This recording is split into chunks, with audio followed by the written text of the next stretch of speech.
Hello to all. I'm delighted to welcome you to this webinar, Moving Cities to a Cleaner Future. My name is Eleanor Robbins, and I'm a Senior Investment Officer at IFC, the International Finance Corporation.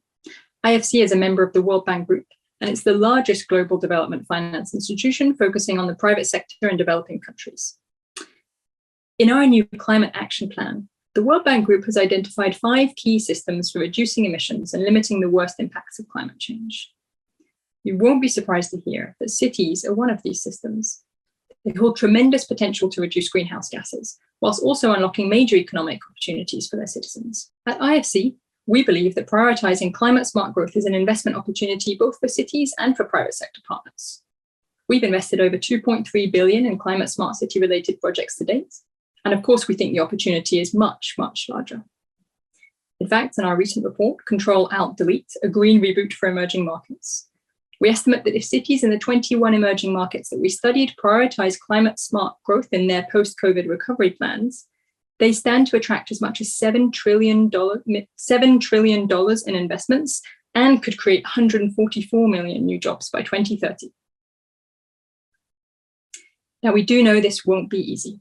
Cities face many hurdles, and we know that multiple elements really have to come together to achieve sustainable and green investment, both in terms of policies, but also in terms of partnerships and perseverance. We do believe that private sector capital and innovation can catalyze win-win solutions for cities, and you'll hear about some really concrete examples of how that can happen today. But first, let me turn it over to Alice Charles. Alice is the lead for cities and real estate at the World Economic Forum. Alice, thank you so much for joining us today, and thank you for helping us set the stage for this event. Thank you very much, Eleanor. It's a pleasure to be here today and be part of this stimulating conversation. I'm certainly pleased to add my welcome and indeed highlight the critical role that cities must play in addressing climate change and delivering climate resilient infrastructure around the world. Municipal governments must balance development needs with crisis response and long-term climate-smart planning. Cities can't tackle these challenges alone. They must leverage the private sector, innovators and financiers, but also they must be empowered by government. Cities can take various roles in addressing climate change. That can be the role, for example, of regulator. They can raise the bar in terms of minimum compliance. They can also pass incentives for green and resilient solutions and create development zones with the right mix of projects so they can create the policy environment. Cities can also act as a project sponsor. Cities engage, for example, in public-private partnerships to ensure that the services that they need to be provided can be provided. That can be in the area of housing, in transport, education, utilities. So they can deliver green and resilient infrastructure through PPP mechanisms. They also can act as a fundraiser of capital. So municipal governments, for example, should utilize dedicated green financing for their budgets, especially when considering the growing evidence that investors are willing to pay a premium for green financing structures such as green bonds. Cities can also oversee multi-connected systems. Cities must focus on long-term planning and interconnectedness between sectors and oversee these departments. So one example is they, for example, can gather the multi-level of governments, business, civil society, and academia that need to be working together to decarbonize our energy grid infrastructure, which often they may not have primary responsibility for, but if they are to get to net zero, they have a significant impact. Cities also, throughout their roles, should partner with the private sector. They can leverage these relationships to avail of the latest in terms of green standards, innovative practices, technical expertise, and green finance. In today's event, you will hear leading case studies that will illustrate some of these roles, highlighting the sectors with the most pressing climate needs and the greatest opportunities. Each sector and each city will require a tailored approach based on their particular local circumstances. We are confident that the examples you'll hear today are very much a call to action and will inspire you on your journey of transition. I will now hand back to Eleanor for the Q&A section of the discussion with our panelists. Thank you so much, Alice, for these opening remarks. Let's now dive in and turn to the first sector that we're going to be discussing today: green, affordable, and resilient housing. 1.6 billion people are without adequate housing. And whilst there's been a building boom, it's not incorporating sustainability considerations as fully as it could be. In fact, residential buildings now represent 18% of energy-related greenhouse gas emissions.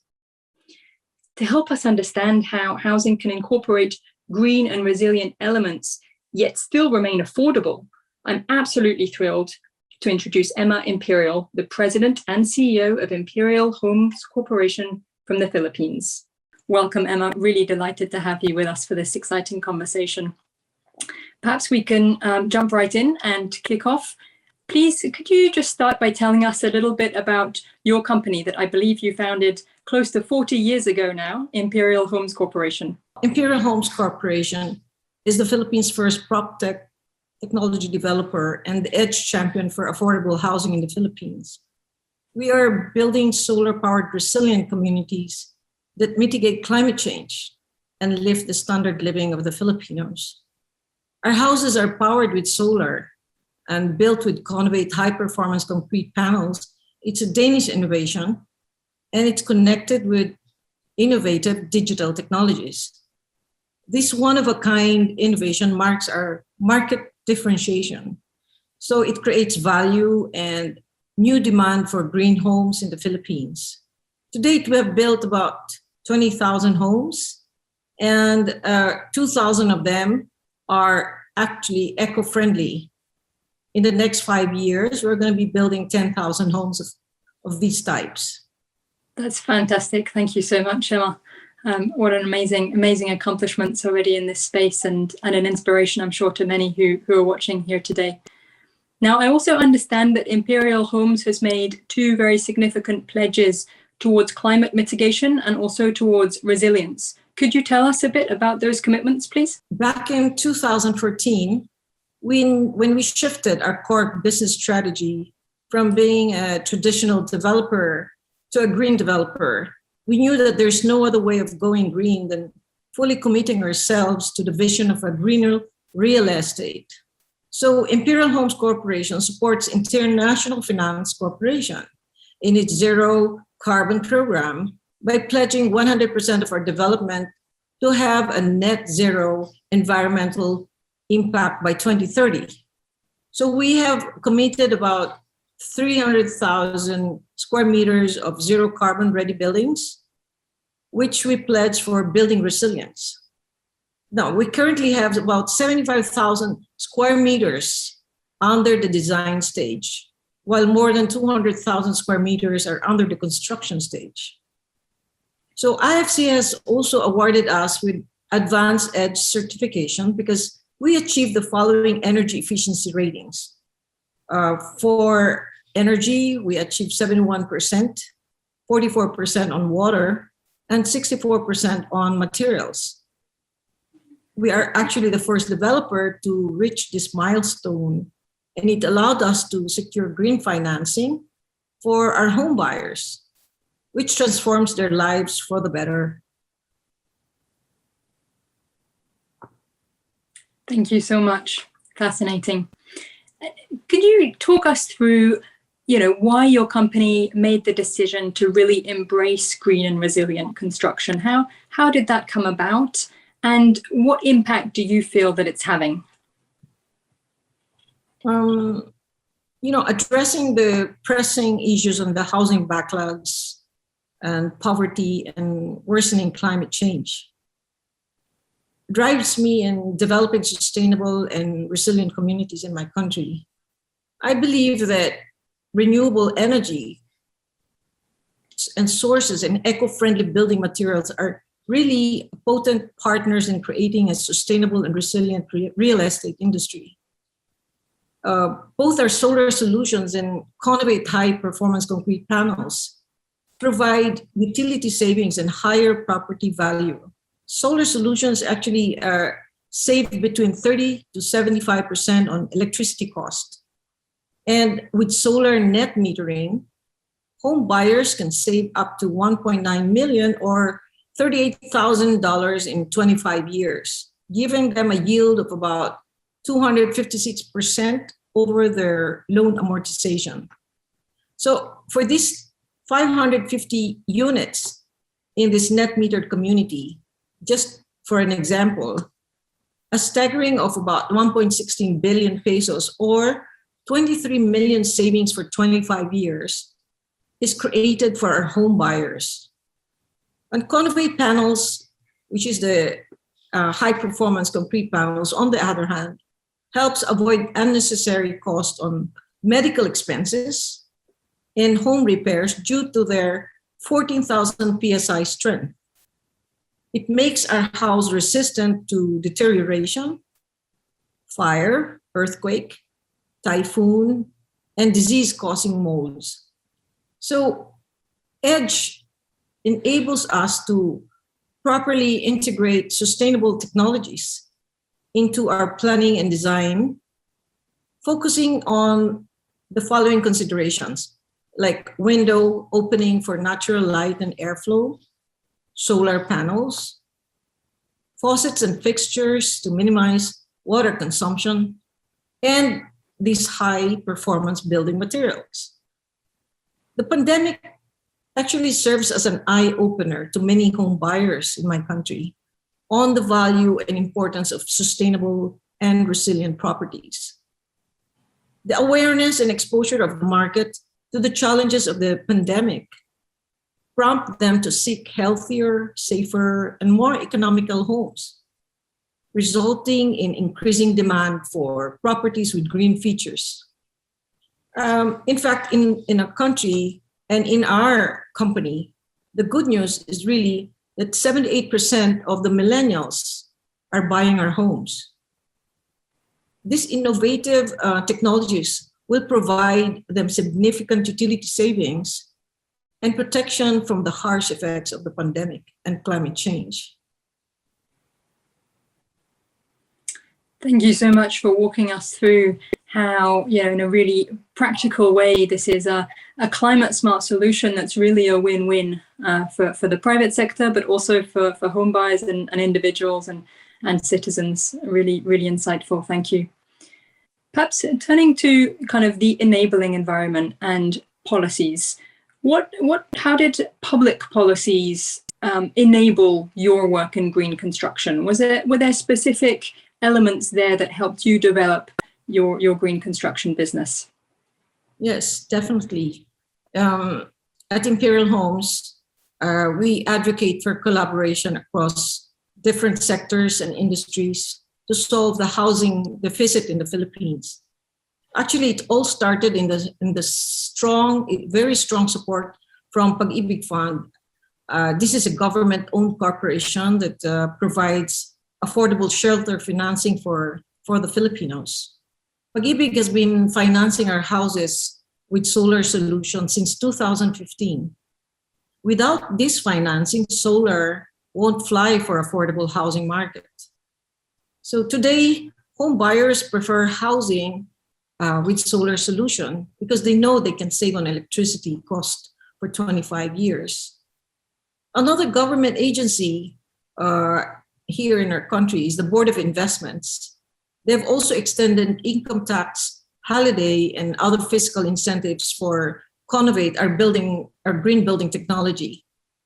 So in 2019, we were able to present a compelling case at the Energy Regulatory Commission. This is the regulatory body for the electric power industry in the Philippines. As a result, ERC issued the amended net metering program that allows homeowners to export excess electricity to the grid, making them not only consumers, but also producer of clean electricity as well. So the other agency that's also creating some waves now is the National Home Mortgage Finance Corporation. NHMFC, who partner with IFC in providing cheaper mortgage solutions through the Balay Verde program. As a matter of fact, Imperial Homes is the first recipient of this program. So instead of paying between 6 to 8% interest rates, our home buyers can now avail of a housing loan with an interest of as low as 3%. So let me share one great example. During the height of the pandemic last year, one of our homeowners reported that he only needed to pay an electricity bill of 30 cents, which was already good for 2 months. So this is a fantastic savings in times of pandemic. The women in the community have also started having their home-based businesses, boosting their self-confidence in their family income. So actually, we want success stories like this in all the communities in our country. So I'm very active, calling on all government bodies to join us in this advocacy. I also try to encourage all the Filipinos to make sustainable agendas as their criterion in selecting their government leader, the future government leader. As you know, we will have election next year. So it's very important that our leaders are very, very keen on sustainable and resilient programs, because I feel that a sustainable and resilient future requires a whole of nation and a whole of society approach. It requires immediate action from good leaders that we will be electing next year, and from everybody. As more home buyers get access to sustainable and resilient homes, the market will become more interested in investing in eco-friendly houses, forcing real estate developers to switch to innovative technologies. So yes, we started this advocacy for the green affordable housing market in the Philippines. But we believe that one company cannot really do it alone to solve this housing backlog that really has haunted the Philippines for many years now. So such a reality calls for a greater collaboration. We're doing this for the Philippines and the world, as well as for the generations to come. We have the responsibility to secure a greener future for the young. So I really would like to appeal now to the green investors and financing institutions to be more active in investing more funds in green communities worldwide. We request a policy to establish a special climate business fund to support small and medium-sized companies, regardless of the size of the project, which action is urgently needed today. So, thank you. Thank you so much, Emma, for joining us today, and thank you for your insights and your real leadership in this important space. Now, we know that the need for climate-smart investments in water and sanitation is also great. As much as 36% of the global population lives in water-scarce areas, and this proportion is expected to rise to 55% by 2050. So I'm delighted to say that our next speaker is Teresa Vernaglia, the CEO of BRK Ambiental, a leading water and sanitation company in Brazil. Welcome, Teresa. We're thrilled to have you with us today. Thank you, Eleanor. It's a pleasure to be here with you. Thank you. Could I ask you to please start by introducing your company to our audience and telling us how BRK is integrating climate change mitigation and adaptation in its operations? Okay, perfect. So BRK is one of the largest water and wastewater platform with a nationwide scale in Brazil. We operate in 13 states, more than 100 municipalities, and serving 16 million people. And we were, Eleanor, the first private company to serve a full state in Brazil, that Tocantins in the north region, with 1.5 million inhabitants. We also operated the oldest water and wastewater concession in Brazil, that's Limeira, in the state of São Paulo, since 1995. And we won the first concession of water and wastewater after the approval of the new regulatory framework in the metropolitan region of Alagoas in the northeast of Brazil in last September in 2020. And the investments in sanitation is fully connected to the development of climate change agenda, Eleanor. According to the report World Energy Outlook 2020 from the International Energy Agency, the water and wastewater industry accounts for 4% of total global electricity consumption. On the other hand, if the water and wastewater sector adopt measures to install energy recovery for biogas, would enable itself to generate over 50% more electricity than they need. Today, only 6% of the current wastewater process is used to generate electricity.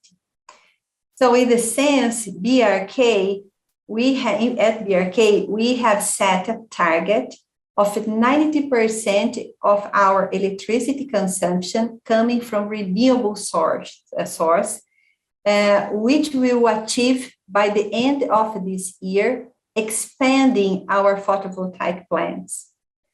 And furthermore, another climate issue that water and wastewater should address is the greenhouse gas emission from the wastewater treatment, especially the methane, which is the highest warning potential, that 25 times more in comparison to the carbon dioxide. In BRK, we are implementing high efficiency wastewater planting. We are using a state-of-the-art technology from Holland, that's Nereda, that reduce the methane emission of around 90%. We already have installed 3 of these plants in our operations, and the other 8 will be installed up to 2026. And we are also committed to reduce GHG emission from sludge. The sludge disposed in landfills has a high emission of methane.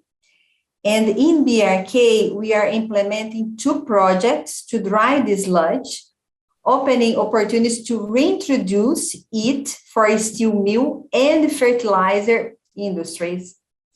And to conclude, all of these projects together have a GHG mitigation potential of around 2.3 million tons of CO2 in our operations, which represents 10% reduction until 2025, 30% until 2030, and we are targeting setting BRK as a carbon neutral company up to 2040.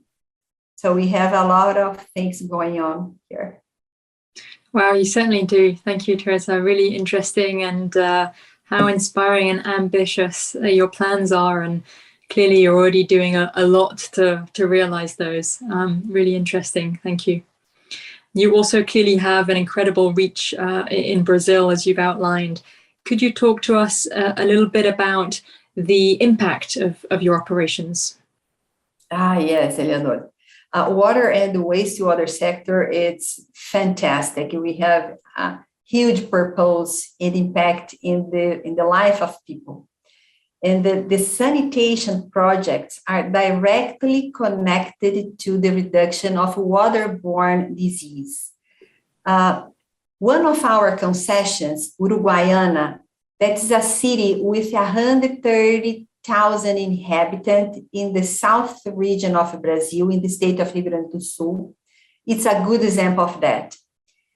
We have invested around $76 million between 2011 and 2020 in Uruguaiana, reaching the universalization of the access to wastewater and water. And at the same period, we reduce the acute diarrhea incident in children from 0 to 5 years, from 3,000 in 2011 to 100 cases in 2018. In other concessions in Palmas, Palmas is a city in the state of Tocantins in the north region of Brazil with more than 300,000 inhabitants. And the investments carried out there by BRK between 2020 and 2017 have led a 54% reduction of acute diarrhea cases after the universalization. So these two cases, this case of Uruguaiana and Palmas, confirm that other studies have shown that each dollar invested in sanitation saves other $4 in the public health system. And the income generation, Eleanor, is also a positive externality of investment in sanitation.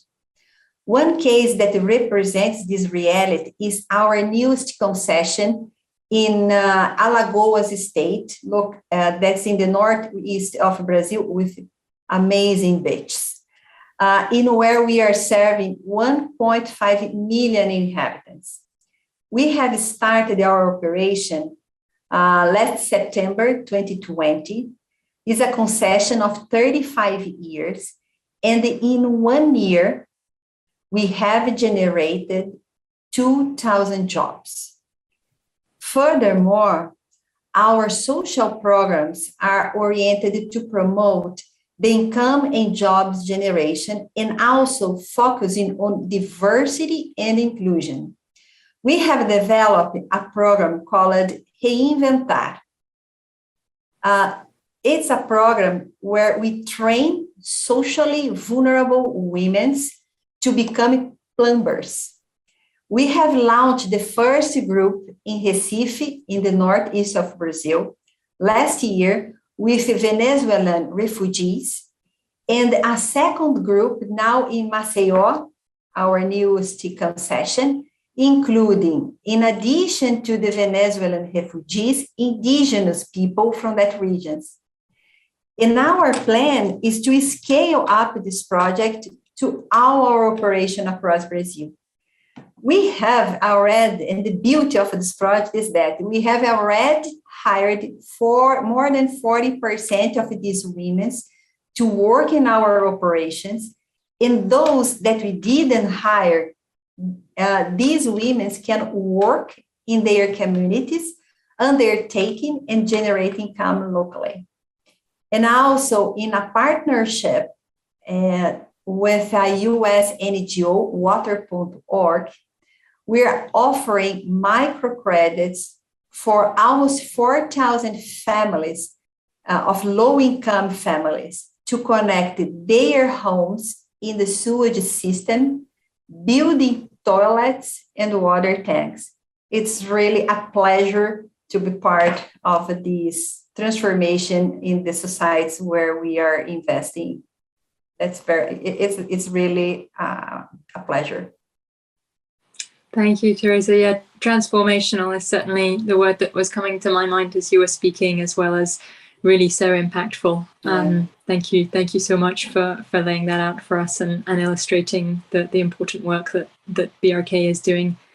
Perhaps I may move to a separate topic around policies and enabling environment. I understand that there's been a recent law in Brazil that has the opportunity to give a more prominent role to the private sector in the water and sanitation sector.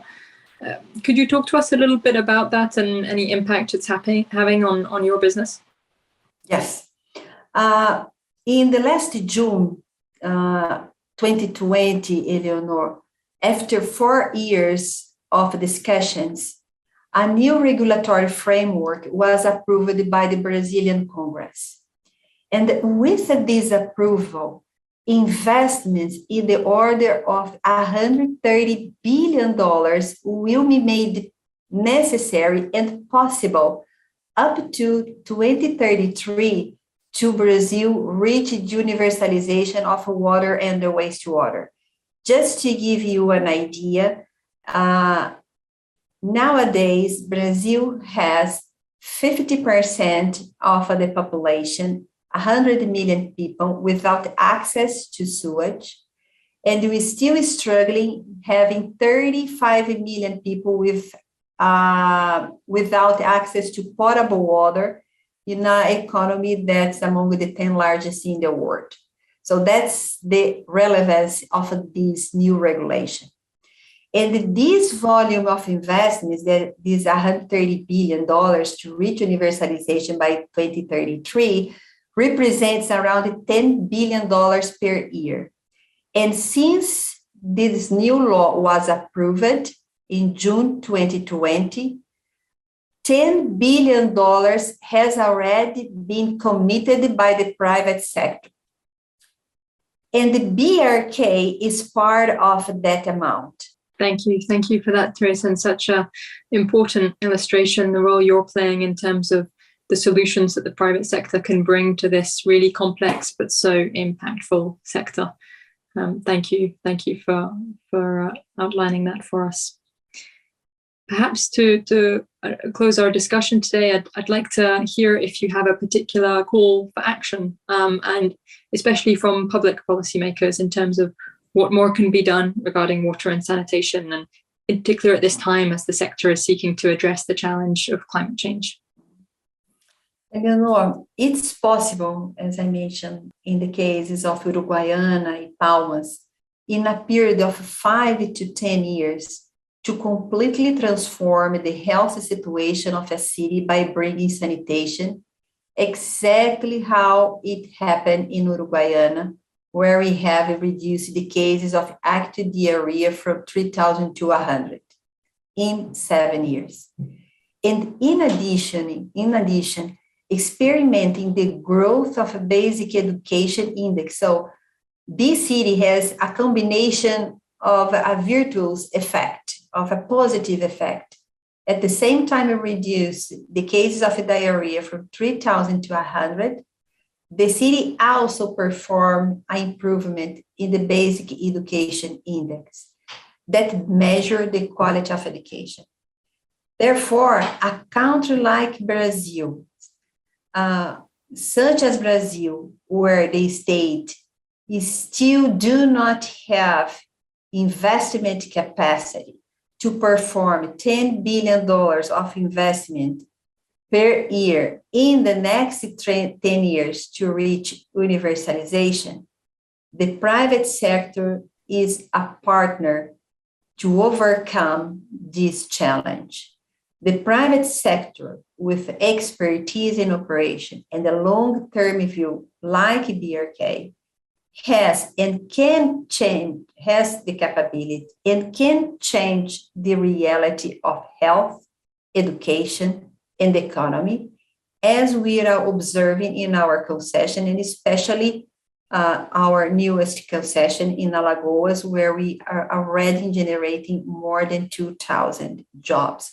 So my final message here is, it was a huge achievement from the Brazilian government in approving the new regulatory framework. From now on, it's important to keep moving and bringing more auctions, new projects that enable the private sector to invest and really overcome the reality. I think that investing in infrastructure, in specifically in water and wastewater, is an amazing political and social agenda for our Congress and for our country. Thank you, Teresa. And I've no doubt that our audience watching around the world, whether in different capacities as policymakers, as investors, will take great inspiration from what you've said and hopefully come away with some ideas of where and how things can really work. So thank you so much for providing us with the details of your business and your operations. Really appreciate it. And thank you very very much for the opportunity to share a little bit about our expertise in the opportunities and the beauty of investing in sanitation. So thank you very much. Now, to round off our conversation today, we're going to talk about a citywide perspective on climate. And for this, I'm absolutely delighted to be joined by Isak Akun, Senior Manager for Climate Change in the city of Ekurhuleni in South Africa. He's going to help us understand how cities must focus on long-term planning and also interconnectedness between different sectors to create a comprehensive climate plan.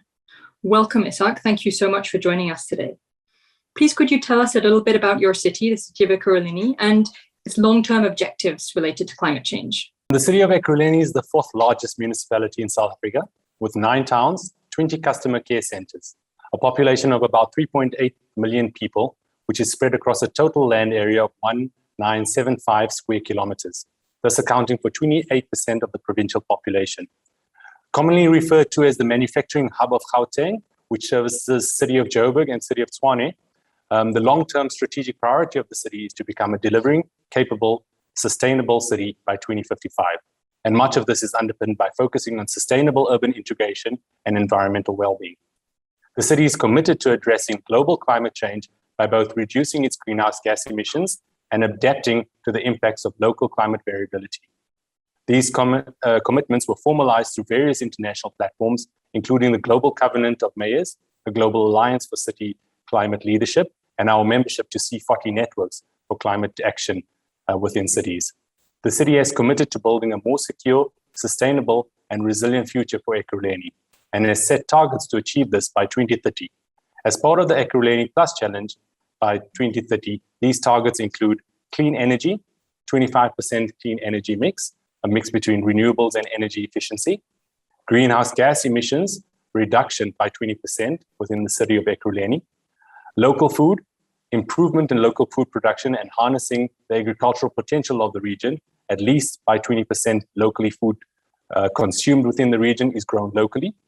Natural resource management, reverse the trend of natural resource loss by increasing freshwater security, watersheds and wetlands protection, community-based wetlands management, invasive species control, and natural species restoration. A 50% reduction of waste within the city, and that's specifically diversion from landfills, including recycling and bioconversion. Smart, sustainable communities by improving the livability and resilience within the built environment through adequate planning and well-designed infrastructure, and then green workforce and an environmentally educated community. I think these are the specific targets that we've set for the city, and we're really looking forward to carrying out these targets and ensuring that we achieve net zero by 2050. Thank you, Isak. Really, really comprehensive overview of all the different sectors that you're looking at. And I know that your city partnered with IFC for the use of Apex. And Apex is a data-driven cloud-based platform that IFC has developed, and it helps cities identify potential climate-smart projects and develop a climate-smart action plan. Could you perhaps tell the audience today how Ekurhuleni used this tool? Great. I think a fantastic opportunity for us was given to us in 2020 when we began the collaboration with the IFC to develop a green climate action plan for the city. The Green Cities Action Plans seek to support the city of Ekurhuleni's achievement in mitigation targets and using sound data from Apex. The Green City Action Plan provided a roadmap that would aid the city to become a resilient and carbon neutral city region. The Green City Action Plan prioritizes and quantifies the impacts of 20 selected solutions or measures, referred to as measures, focusing on 4 key sectors: energy, water, waste, and transport. Implementing these priority measures is expected to support a 23.7% greenhouse gas reduction. That's around 3.4 million tons of carbon dioxide in the greenhouse gas emissions by 2030. We had already worked closely with stakeholders internally and within the city to develop a future vision for our city as part of our climate change strategy, including developing specific response plans for various municipal departments that sought to reduce carbon emissions and adapt to climate change. This was done in around 2017, 2018. However, implementation was stagnant, and due to COVID-19, a lot of the budgetary requirements that we had envisioned would come into effect did not happen. So using the IFC's APEX tool, we helped quantify and reprioritize our vision, both in terms of the environmental impact and costs, and to explore policies and investments that drive and accelerate implementation, given that we had lost already a 2-year or 3-year time period. APEX also provided insights on possible payback periods of our investments, in particular where actions supported greater resource efficiencies and therefore cost savings. I'm confident to say that now we have a better understanding of what immediate actions can be taken to reach our sustainability goals and a financing model that could help us get there. Thanks very much. Thank you. Thanks, Isak, for walking us through that. And perhaps you could give us a sense of how now the city of Ekurhuleni intends to use the specific outputs that APEX has provided. Yeah. I think it's no coincidence that the finalization of our Green Cities Action Plan comes at the same time as we usher in a new elected local government. We have just gone to the polls on the 1st of November, and the newly elected political officials offer the administrator, or us as the administration, the opportunity to lobby support, realign service delivery priorities and resources, and further ensure that we advance our communities to bold climate action. Through APEX, our greenhouse gas calculations for each of the sectors were made. It also provided a scenario for what happens if no change is made, so business as usual, versus an improved case, giving the city confidence in our targets and the measures that would take us to a more resilient and climate-proof future. Much of the climate change commitments that we would require of a newly elected city government would be positively informed by the Green Cities Climate Action Plan underpinned by APEX. The Green Cities Action Plan details the various measures for the city, including city-level policies, investments, and planning strategies that can help the city meet its climate change mitigation and sustainability targets, as I've alluded to earlier. As such, it has provided an implementation roadmap while detailing areas where public and private climate-related investments could be leveraged, which can be influenced by city-level policies and plans that we have control over as a city. In implementing the Green Cities Action Plan, the city will integrate measures and targets into the city's development planning process and budgeting processes to support detailed planning and ultimately implementation.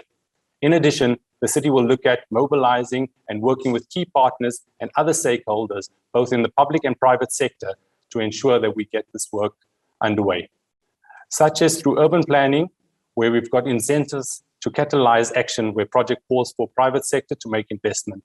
In addition to this year, we've got independent power producers that are coming online within the city of Ekurhuleni that will advance our renewable energy mix within the city and our reliance on coal-generated power.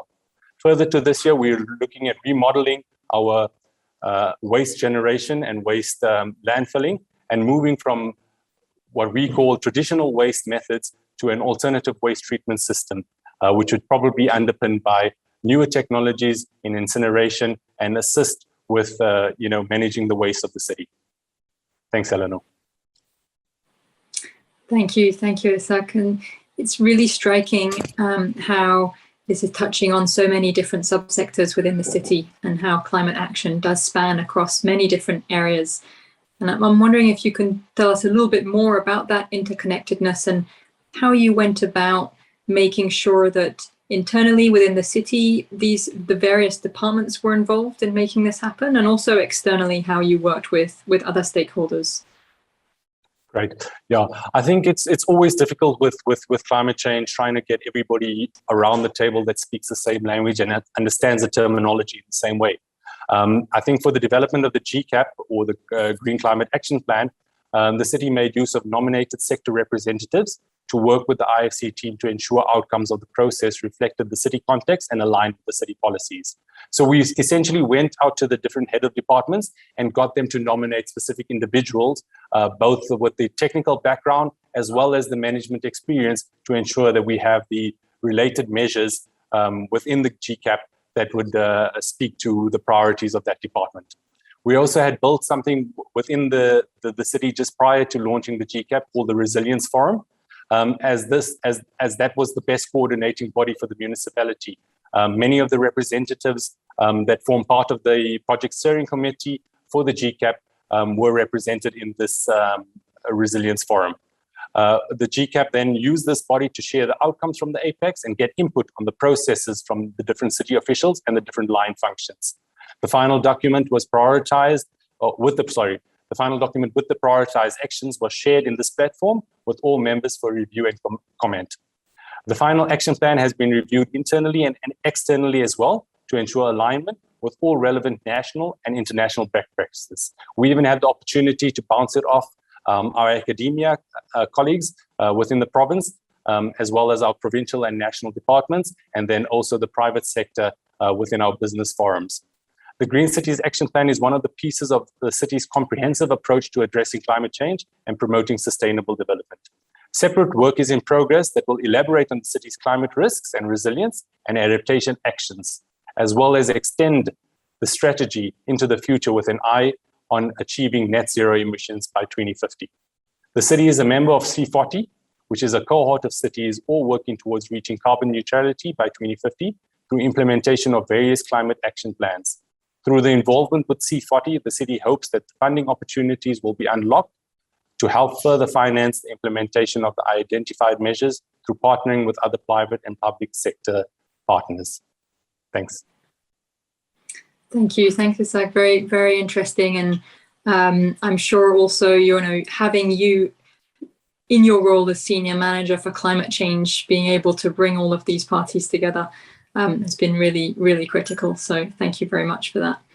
Perhaps to end here our conversation, an important question would be, what call to climate action would you extend to your peers in city administrations around the world?